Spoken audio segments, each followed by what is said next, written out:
Hey, and welcome to the Parenting on Purpose podcast, your podcast to mirror your self-development journey with your parenting journey, because it is amazing what can be accomplished with a little bit of purpose. We hope you enjoy. Welcome to Parenting on Purpose. All right, everybody, welcome back to Parenting on Purpose. Really excited. We have motivator, coach, author, Rod Slaughter in the house today. I'm really excited to have you. I just learned he's my neighbor, so this is going to be fun. But I love what you stand for. I love your books that you've written and the motivating content you have for teens. So please start us off. We always ask the same question to start. We are Parenting on Purpose. So tell us one thing in your life that you do to show up on purpose. Ooh, that's a great one. I think that I show up on purpose by just really meeting my sons where they are. And I think that that's something that I like to share with parents every time I get the opportunity, is that every teen is different. They have a different personality. I knew growing up my personality was a little bit unique. So I try to just meet them where they are and give them the opportunity to shine and embrace their strengths. Okay, I love this. How old are your boys? So my boys are 20 and 24 currently, and we're in the process of bringing another young boy we're in the process of adopting. So somewhere between 3 and 8 coming in the holiday season. This is amazing. My eldest, who's 16, was adopted into our life. So that's very cool. I love it. Yeah, I know it's the coolest journey ever. Like they all are, but that's so special. And so you said showing up on purpose by meeting them where they're at. Now I love this. Mhm. This can mean different things to different people. So what does that mean? So for me, what it means is really kind of looking at each of them individually and finding out what are their strengths, what are some of their limitations, and really focusing on their strengths. So often as parents, we can get caught up in wanting to focus on grades or on success or on the future, but looking for those kind of small wins that they have each and every day. Like a short story is like my son, he just got home last night, but he had the opportunity to spend time for a full day at NASA. Now, that was a dream of his, but I could be like all highlighting that. But I asked him the small questions that no one's going to ask him about that experience. So he would have the opportunity to really think back, reflect, and pull out those gems that he might not have the opportunity to do so. No, I love that. That's so great. What is it, John Maxwell? I had a pleasure of hearing him speak a few years ago, and it was like people tell you to work on your opportunities. Like, no, he's like, I'll always be bad at those things. Like, I'm just going to work on my strengths, and by getting really good at those, I can then leverage the things I'm not great at. But I'm going to focus on where I'm strong. So that's wonderful. I love it. So I'd love to start off by learning from you a little bit about color code, interpersonal skills, and NLP. Give us a high level what those are, and then if you could integrate how you utilize that with working with your clients and teens, I'd love to hear that as well. Absolutely. So neuro-linguistic programming is just a way of understanding words and how they pertain specifically to interactions and communication. And I've actually I studied it probably for about 20 years. Nice. I found it through Tony Robbins and some of his trainings. And then I said, I want to have something that's unique in my coaching skill set that allows me to instantly build rapport, understand how to read people, and that allows for a connection that's deeper than just, hey, interviewing or coaching or consulting or whatever you call it. And then, my son was probably 13, and I started to look for some way for us to improve our relationship. Okay. And I found the color code. Now I was really aware of other assessments, personality assessments, Myers-Briggs, Strength Finders, all of these others. And I found this and I was like, wow, this is so simple. There's 4 specific colors: red, blue, white, and yellow. And when you can really define and help a teenager specifically, but this tool works with parents as well. When you can connect and understand clarity, who am I? Then that internal dialogue that they're saying to themselves when they're looking at, Johnny, who's 6'2" in 9th grade, and he's like, I'm not like him. I'm not measuring up to him. Or she's like, I'm not measuring up to her because she's pretty or she's smart, whatever that might be. You can pinpoint, hey, little Johnny, here's your strengths. Here's some limitations. Here's how we could work on them together. It really bridges that gap and improves that parent to teen relationship because we remove the confusion. That's why I started using that with my son. And I'm a red, he's a blue. I was speaking to him in red language. Sure. Vision, aggression, taking goals, kicking butt. And he was like, hey, I'm intimate. I'm feeling oriented. I'm a little shy. And if I kept speaking to him in that term or that way, we would have broken apart.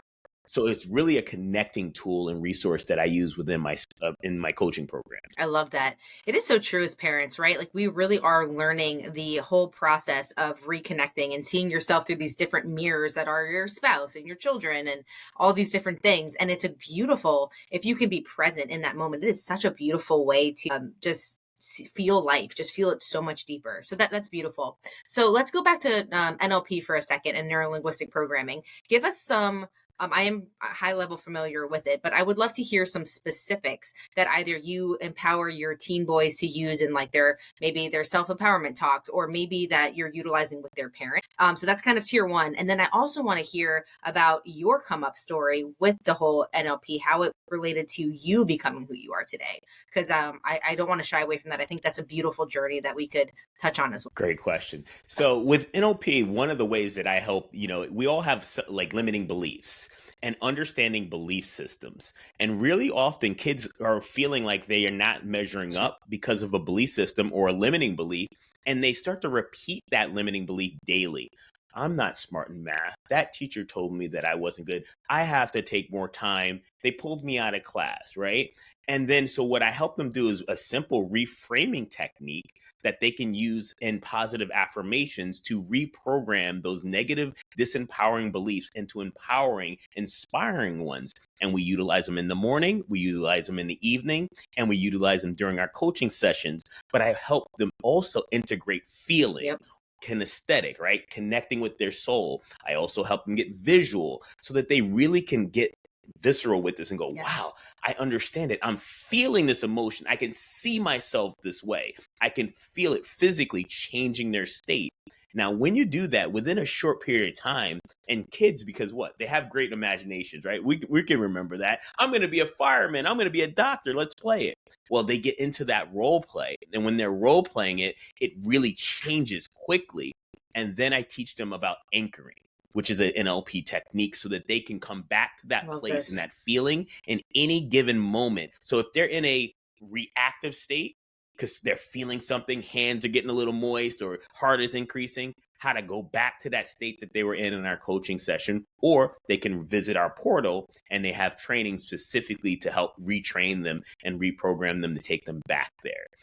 And my story is very much like that, though. I mean, I grew up with a disability. I have my right leg is shorter than the other. I have no quadricep or hamstring on my right leg.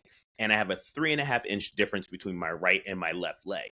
Now, the challenge here is that I was bullied. I was told that I wasn't going to be normal like the other kids. I was told that I wasn't going to be able to play sports. And I started at a very early age to recognize when someone said I couldn't, I must. And when I found NLP, it was just a really amazing tool that I was able to go, okay, I always knew this, but here is the specific steps that I take to reprogram my mind. Here is the specific language patterns I need to be able to use on a daily basis to take myself and go, oh, if you tell me I can't, I must, and I will. And it's really propelled not only my athletics, my business, but also my personal life, because you can use it in any given situation to truly change how you see yourself. I love this. I feel like as a parent, tell me if you agree, we're kind of given a second chance. If you can focus in on the moment and really be there, you can utilize the things that you're going through with your kids to like get you to the next level in whatever goals you have. Because not only like it only goes so far, especially as your kids get older, when you talk, right? But if you embody what you're teaching them and you practice it and you're doing it together, well, now you're not really parenting. Now this is not a top-down thing. It's really we're standing shoulder to shoulder and we're doing life together. So that connection is so much more real. And then of course you're doing the things. So you're going to start feeling the results of it. Has your parenting journey elevated you and continued as you've grown, or tell me a little bit about that? Absolutely. I think that, I don't believe that I have a firm philosophy of Kaizen, constantly and always improving. So I have not arrived. I think that I'm in the process of becoming better each and every day. And I think my parenting is happening that way as well. It really just comes down to understanding that and being transparent with your children. Hey, you know what? I don't have all the answers, but I'm willing to explore some opportunities and ways that we can come up with it together. That is one of my principles. I don't try to say, because I learned early on from my mom's boyfriends and my grandfather, it's my house or the highway. And I wanted to parent that way, but I realized that the modern teen and the modern children, they're not going to respond well to that type of parenting style. So I wanted to adapt mine to not, I'm not your friend, I'm your parent, but at the same time, we can find a way to coexist and really thrive. That's what it's all about. And you mentioned it earlier with kids and their like visceral imaginations. It's like they, in a way, they just haven't they haven't learned all these like limiting limitations yet. And the ones that they have learned, you taught them. So it's beautiful for us as parents to be, oh, that was me. All right, let's open this box and again, kind of see what kind of parent do I want to be. And if I see something, you know, and I love the classic like grocery store situation, right? I have a 16-year-old, a 4-year-old, and now a 4-month-old. And so, you know, I'm in the throes, but you have that classic grocery store situation. And you're like, and what did I do to cause this? Like that radical responsibility, right? But I love this. I see you have a very present approach to parenting, letting it grow you as well. You mentioned a few times fitness, and I know fitness is a passion of yours. I find with a lot of our speakers that enhancing the soul or the like the physical body or the mental body and the physical body go hand in hand. So I'd love to hear what role fitness and thriving physically has in your mental training with your teens. How have you seen it help people? Like, give us the whole spiel. Thank you for that. I love that question, by the way, because nothing happens if you don't change physically. And when we want to change who we are, and that's what most of us have, right? We don't realize we have insecurities, we have blind spots, but sometimes they're in the unconscious. And when they're in the unconscious, we just live life by faith, hope, wishing, and praying that something's going to change. I don't like who I am. I'm going to change the behavior, Yeah. but we don't know that it's really a belief that we need to focus on. But when it comes to our bodies, we control it. We control what we eat. We control when we move. We control when we sleep. We control our stress. So if I can teach a teen, hey, you know what? Are you feeling a little bit low about who you are in your body image? How many push-ups can you do? Let's start there. Let's get some wins. And I call it win stacking. Nice. When you stack small wins consistently, what's going to improve? Our self-image, our self-esteem, our confidence, right? And that is really, and it worked for me. I mean, I got in the gym. I remember very early at 13 years old starting to work out, and I have never stopped since. And it's really just anytime I need to get a win to go back and go, what's wrong here? What's not working? I can get in there, sweat. When I get a workout in, it changes my state physically, For sure. opens up my creativity, and allows for me to be my most authentic self. And by sharing my wins and my setbacks with my coaching clients, they start to get inspired. They start to believe in themselves. And of course, I leverage my disability because you know what? If I can do it with one leg, you have two, you absolutely can do it. And that is a way that I can break through that wall that a lot of teens have and start to go, okay, let's get heart-centered. You got this. I love this. So good.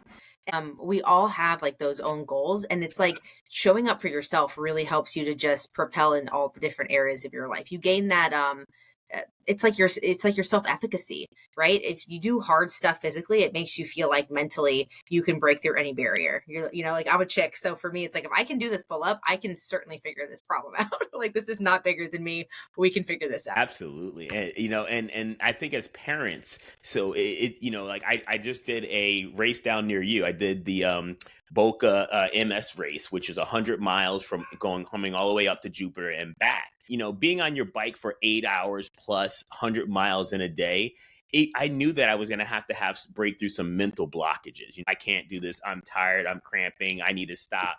And I share that with my sons. I share that with my students is really, hey, what is a goal that's so big it scares you? Love it. And let's reverse engineer that and break that down and see how we're going to do. And when we get those wins, we can translate those wins into any other area of our lives. It's so good. Yeah, it's so true. And again, doing those things with your kids, right? There's something to be said about any type of movement, right? It's to me, I'm a tomboy. I grew up with boys, so I was always about sports, but it can be anything, right? Just going on walks, but when you're physically moving through space and I think you mentioned it earlier, like what do our cells regenerate depending on the organ, like every 60 to 180 days, you're physically becoming a new person. And I know Raj said it a little bit ago, but like that bridge between the subconscious and the conscious, there's only a very few times in our day that we have the ability to manipulate or put an impression on that. One is early in the morning, one is in the evening, which is why he integrates that into his coaching. But when you're physically moving and you have something you can do, like you're literally crafting new. So that's so good. I love it. I love that you integrate that. I think that's very holistic. I'm going to switch gears. You mentioned something a bit ago about parents having different types of kids with different personalities. Like I had to come back to this one because like my 4-month-old and my 4-year-old and my 16-year-old, they could not be different people. It's the most hilarious. Have you ever heard of human design, by the way? Yes, I have. Okay, so as you know, you're adopting, so I'll share this with you and for our audience who has ever adopted or thinking about it. So human design is basically your blueprint energetically of like what your makeup is, and we're not all designed to succeed the same way. So learning your design, like the color code system you mentioned, helps us to understand ourselves, but then our children. So I've done it for my whole family, and the adopted daughter is my match on so many levels, and she's not from a biochemical makeup, my husband or myself. So it's just really cool, like that Aristotle of nature versus nurture, to see how that plays out. It's really cool. But you mentioned a bit ago different types of children and maybe some personality types. I won't say being difficult, but maybe just not the same coherence as ourselves. So what do you think are some common misconceptions or things that parents can learn from when they're, working with kids that are, I don't say difficult, but you know what I'm saying. No match, no go here. Absolutely. No, I get you. I know we have to, in this world, we're so like, what are we, if we say the wrong things, we're going to get canceled. Yeah. Well, on today's show, you may hear us say some things that are a little out there, but it's not to offend you, it's to inspire you. Good I get preface. it. I mean, I think that, we're all different. And so I don't believe in labels, Katlyn. Like I truly don't. I mean, if I told you all the labels that someone wanted to put on me, I would really not even be here to have this conversation. So true. So as a parent, you have to look at your kids as individuals. And you know what? Some of them may have some of these letters, ADD, ADD, OOD, ABC, whatever. I'm into psychology. I geek out in that stuff as well. But I will share that I truly think that when we look at our kids and we dig deep, and we go, what is the strength? What is the unique thing that they have? And you help cultivate that. Then you can bring up those other limitations, because the reason that the things that are difficult shine is because they're coming out a little bit easier for them, or they're looking for attention, right? Everybody else who seems to be quote unquote normal, just goes through life, gets up on time, doesn't have any challenges. Those kids are great. But then the ones who are struggling, they may have, executive functioning skills struggles. They may have cognitive struggles. These are the times where we have to go, okay, I know you're not great at math, little Johnny, but let's find you. Do you like to draw? Do you like and when we find those, okay, now you look how easy that came, but let's just work a little bit easier, a little bit on this. And I found that no matter what the label is, there's always a gift. And if we find the gift, that's how we're going to be able to remove the label. I think most parents could agree with you, especially if their kids fall under one of those said labels. Like it's just, it's so limiting. So obviously there's self-work and within your own mental paradigm in the household of just not letting societal norms dictate your child's ability, right? Like my daughter is a prime example. She's brilliant, one of the most fascinating people you'll ever meet. And we took her out of school. She's privately homeschooled because she's very special and she's amazing. But she had an interesting start to her life. And because of those mechanisms that she did not control, maybe this little box is not the best for her. So like, screw the box. We're breaking the box. I don't care about the damn box. We're going somewhere else. Boom. And like that's this generation of parenthood is starting to shape that world for our kids, right? In the best ways and not the best ways, because now these kids are getting smart and now we're dealing with it, but that's okay. It's part of the journey. Absolutely. But I love that. I love honing in on something that makes them unique and special, and then just bridging it off of that, and just having to be so careful, like as parents, because anything that we say can really your subconscious isn't totally solidified to your 15 or so, but man, I think that's the kind of stuff that keeps me up at night as a parent. It's like, what are the things that slip out of my mouth, and then what does that do to my kid? And you also mentioned something that I loved. You mentioned kids that are get up on time and they have it easy. They don't have any quote unquote struggles. Well, I always think about that. My mom was a teacher and she used to say repeatedly, the C student hires the A student. And I was the A student, so I didn't love that analogy, but I know what she means. What she meant is that people who have no struggle eventually will, and they have from executive functioning perspective, they have no skill set to overcome those struggles. So if I could pick when my child was to have those struggles, I would of course want to pick them when they're home under our guardianship, so we can help them, right, and give them that ability to grow. So this has been amazing. You've been really wonderful. Before we wrap up, I want to ask you one more question. It's a little out of the box, but I think you'll handle it well. You seem to have a really great just aura and kind of like synergy about you, right? Like you're very balanced. And I think when you have that balance, you can really show up in each area of that is demanded of you that day and be really present. So what are a few things that you do in like, your slaughter best practice to show up each day your best? I'd love to hear. Great question. Thank you for those kind words as well. This is something that I think that we have ebbs and flows, right? I would love to say that I'm this smiling, amazing person every time, every day. But there's days where I wake up on that other side and my body's not feeling great, or my mindset or something in business is happening. But the way that I stay centered is that I stay in gratitude. I realize that every day is a gift. And I don't get up out of my bed without actually starting with that. I say, what an amazing life I have. What an amazing, the opportunities that I have been provided. And when I get grounded there, anything that's challenging, whether it's my AC going off right now or anything in this world, in Florida, ACs are like, you need them. Yeah. And, like those are the things like you just have to keep an even flow. But I am a big proponent of self-love and self-growth. Self-love is, remembering, hey, you know what? I'm not guaranteed every day for the rest of my life to be here. So I'm going to just do the things that I can do, meet great people. And I follow a simple process of what's called the core four. And I learned this from a wake up warrior, my man, Garrett J. And it's basically body, business, balance, and being. And it's a 1 to 4 scale. And the reason I'm sharing this with you is that we need metrics. Anything that we want to improve on, we have to have a way to grade it. If we don't, then we're just kind of hoping, wishing, and praying that I'm going to be a great husband. I'm going to be a great father. I'm going to be a great friend. I'm going to show up on Katlyn's podcast and be ready to be dialed in, right? So like you have to be, if you don't have to get ready, you'll always be ready, right? To sound a little cliche-ish. So I really focus in on staying healthy with my body, creating great relationships, and having a core values. One of them being loyalty, one of them being really an integrative person. Sometimes people don't like the fact that I will tell you the truth if you ask me. And sometimes that's going to turn people off a little bit, but my kids have seen that. My wife understands that. The people in my inner circle understand that, and they value that integrity. And that's what I stand on. I love it. Yep.